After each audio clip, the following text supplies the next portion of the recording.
All right, everyone. So this is the judge psychology lecture, and in this iteration of it, we're going to be talking about the psychology behind traditional judges in public forum debate. So let's get into it. So I'm going to say a lot of things in the first 5 to 10 minutes of this video that go very much against the conventional wisdom in public forum for how to deal with traditional judges. And that's very intentional because I think that the way most teams deal with them right now is totally wrong. And I'm going to elaborate on that a lot more, but give me 5 minutes of blank slate. And then if after 5 minutes you're like, this guy's an idiot, he has no idea what he's talking about, that's fine, click off the video. But I think that I'll be able to improve your chances of winning a lot of really important rounds if you can flush the strange preconceived notions people have in PF about traditional judges. So let's get into what I'm actually talking about. So the first thing we need to think about is the fact that lay judges don't generally care or understand the substance of what you're saying to nearly the same degree as you do. And yet everyone is lost in the weeds in lay debates, and every crossfire is about this statistic and this specific tiny minutia point. That always needs, in 100% of cases, to be flushed, because you could be citing Train 95 to a lay judge, and you could be citing Thomas the Train in 1995, and it wouldn't make a difference, because what actually matters is how that thing is communicated to the judge. So obviously you don't make up your evidence, but the point here is that the substance of your card, right, the technical reality of the IMF's role in your first contention or whatever doesn't matter, because you don't have time in this format to fully communicate that to this judge who doesn't know anything about the topic. Instead, what matters is how you communicate these things, right? And this is very true for traditional judges. It's all about the how. It's all about the persuasiveness. And this is incredibly important in this format at large, because on elim panels, for example, 60 to 70% at least have one lay or flay judge on them, which means that a lot of the time the tech judges will split, and the person that will decide the tech round is the lay judge. So it's very important to not, forget these judges, to not punt these judges. More on that in a second. But one thing I'm going to challenge is the assumption that PF tech judges are these like super reliable judges that we should just always kick every other judge if we have two of them. Not the case. PF tech judges from the circuit, there's a lot of room for suboptimal decisions and a lot of room for subjectivity and a lot of room for error. These are not policy debate judges that spend 40 minutes after the round just pouring through the flow and making sure like every person extended every necessary thing across all speeches. Not the case at all. So I think that people overestimate the reliability of tech judges, and I think people underestimate the reliability of lay judges because they don't know how to win them.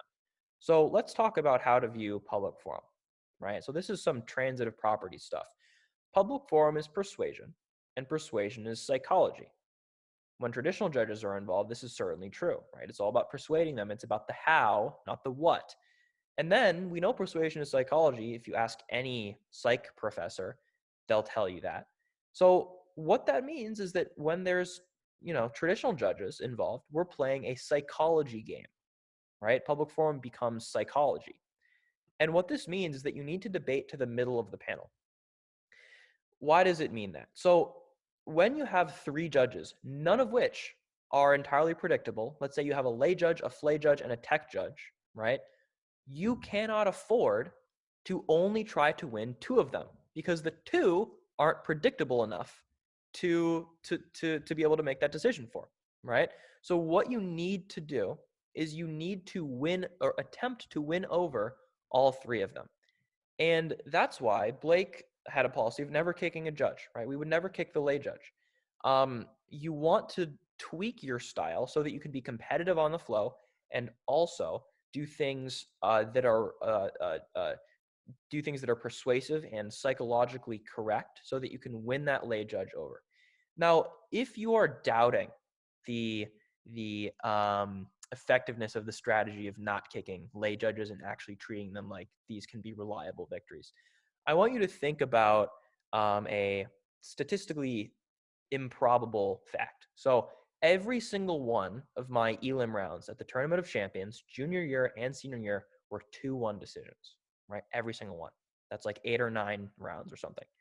Either I'm the luckiest man alive, and then I was the luckiest man alive again, or that reflects a strategy, right?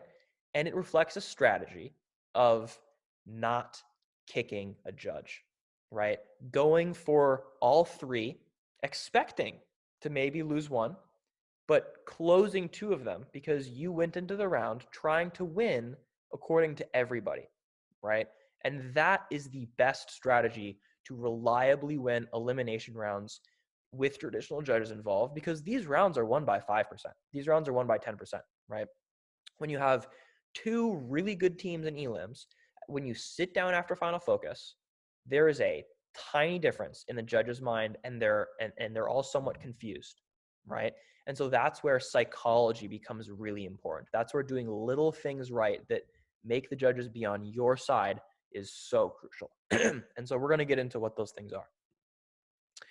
So let's talk about how you find the center of the panel so that you can orient your persuasiveness as the round continues. Paradigm research is crucial here, right? You need to know exactly what each one of these judges want so you can tailor your approach and your presentation to the round in a way that all of them are going to like, right? So maybe you look at what their paradigm says in terms of speed, in terms of evidence, etc. You want to create a version of yourself that is acceptable to all of the judges. When it comes to traditional judges, if you have a lay-dominated panel, I would suggest you never go faster than your opponents, because at that point, it can only hurt you, right? What you don't want to do is you don't want to communicate to a judge, oh, you're kicked, right? We're just going to go super speedy and we're just going to try to win the tech judge, because then you just lost them, right? And in public forum, your tech judges aren't reliable so that you can afford to, out of the gates, guarantee yourself losing one judge. You just can't do it. Eventually, you'll lose two, right? And then you're out of the tournament.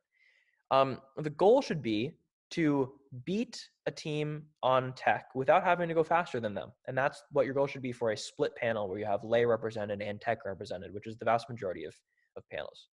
But now we're going to zero in into the real purpose of this lecture, which is how to win traditional judges. And when you're really trying to win traditional judges, efficiency beats speed. And you know it beats speed because speed decreases your ability to persuade someone, because you start sounding like an auctioneer and not like an actual human being. But efficiency also helps your ability to win on the flow and have an easier job navigating the flow. So let's talk about the first impression. Actually winning a person over psychologically is a lot more than just making smart debate arguments, right? Part of it has to do with your conduct. And I could go a lot more in depth on this, but we're just going to start with the real top level must-haves.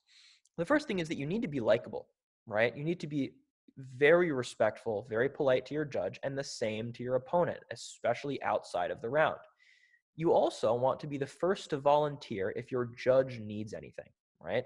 It is a psychological fact that if you give something to someone, right, if you do some gesture for someone, they now feel a sense of indebtedness to you. So that's why I would always be ready to give my judge a pen or a paper if they need it. So being helpful, being nice is a really good thing, because you want to bring someone on your side in more ways than just one, in more ways than just the debate way. So now let's talk about the next part of the first impression, which is the actual case, right? The constructive. This is the holy grail for traditional judges because it defines you for the rest of the debate. So the narrative here is key. If you confuse the judge in your case, you've ruined the first impression. And a first impression is how someone forms their understanding of you. So you don't want to mess up the first impression. The narrative is crucial. You want to be tethering yourself to a small number of key concepts, maybe one, maybe two, and you want to be going into more detail and warranting in a much simpler way, and a way that is more easy to follow than your opponents are. Another thing that you want to be doing is you want to be reading the qualifications of your evidence in your case if you're going for traditional judges. That's because you're a kid, right? There is a doubt factor every time an adult hears a young person, tell them about like economic growth or debt or whatever, and you can bypass that fact by, citing that your evidence comes from researchers at Harvard University or whatever. And that's huge because it's all about credibility, right? The judge will align themselves with the person they believe to be the better debater and the more credible person. So now let's talk about how you actually construct that narrative. There's a few general things you can do here. The first is that you need to become the team that stands for an idea, right? You need to represent something other than just like a scattered list of reasons why this general concept is a good thing. So a concept here. So say on the February topic for urbanization, you could make all of your arguments healthcare related on that topic on the neg and say, well, um, urbanization is a disaster for health and healthcare because it increases hospital pressures and it increases pandemics and all these different things. And now, if all of your case arguments pertain to that, you now stand for something specific, which is exactly what you want, because now you've actually created a path to the ballot, right? With a tech judge, a path to the ballot is defined in technical terms. But for a lay judge, a path to the ballot is defined by a real reason to vote for someone, right? A tangible thing that you could have been persuaded by. And so from there, you expand on it. And in your narrative, you need multiple justifications for your core premise, right? And we're talking multiple links, multiple impacts, multiple examples, and you can even add examples and things like that as the debate goes on. One thing that you need to do to make the most of your narrative is that you need to implicate it to be responsive to their argument, right? So say, for example, with the healthcare example, your opponents are making an economic argument. So what you want to do in the rebuttal is you want to say something along the lines of like, we tell you that urbanization is a disaster for human health. They're making economic arguments, but you should always prefer our arguments about healthcare to their economic arguments for X, Y, Z reasons, right? And now what you're doing is you're establishing the supremacy of your narrative. You're saying that your case is more important than theirs. And that's what you needed to say, right? It sounds like basic weighing, but when it's tied to a narrative, it becomes more than that, right? Because now you're informing the judge's conception of you in the context of this round. And so you want to not only build this narrative, you want to prove that it is superior when compared to your opponent's narrative. And that's how you develop a narrative and win a round off of it. So Crossfire. Also a super important thing for traditional judges because it's the most obvious juxtaposition of the competency of the two debaters because they're literally just standing there arguing with each other about the truthfulness of their claims. So when you're in Crossfire, people think that they really need to be thinking about their opponent all the time, right? Like, oh, I'm arguing with this person, blah, blah, blah. You need to be thinking about your judge at all times. You can't be getting bogged down in silly details and being petty and trying to be aggressive to this person because they made you angry, right? There should be no emotions involved. The question is, do you want to be right or do you want to win? I've had a couple of great coaches say that to me, and it's so true. If you want to win, you need to be entirely confident and unfazed by any insignificant, nitty-gritty points or aggressive maneuvers they try to make at you, because you always need to be the competent one in the Crossfire. That's the most important thing. And a great way to do this is to pick away at their least defensible positions, right? So what gets discussed in Crossfire goes through a filter. You have, say, after the rebuttals into second Crossfire, 8 minutes of content. And then the debaters in that Crossfire get to filter that 8 minutes into the 3 minutes of Crossfire, and they get to choose what goes on in that Crossfire. And so what you want to do is you want to pick their least defensible positions from those 8 minutes, make those the focal point of the Crossfire, which minimizes their credibility because now you've given them their worst arguments to work with and defend in the competency test to the traditional judge. And that's exactly the situation you want to be in. That makes your life a lot easier. Overall, you need to be demonstrating your own credibility in Crossfire. That's the biggest and most important point. In conclusion, you want to use every persuasive tool that is available to you. Now, we're going to be keeping these videos coming, and obviously there's a lot more to be discussed on how to persuade traditional judges from a psychological standpoint.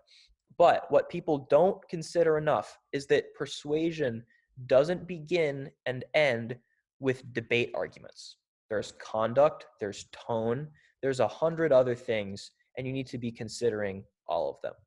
So I hope you all enjoyed this. I hope this was informative, and I hope you all stop kicking lay judges. So yeah, thanks for watching.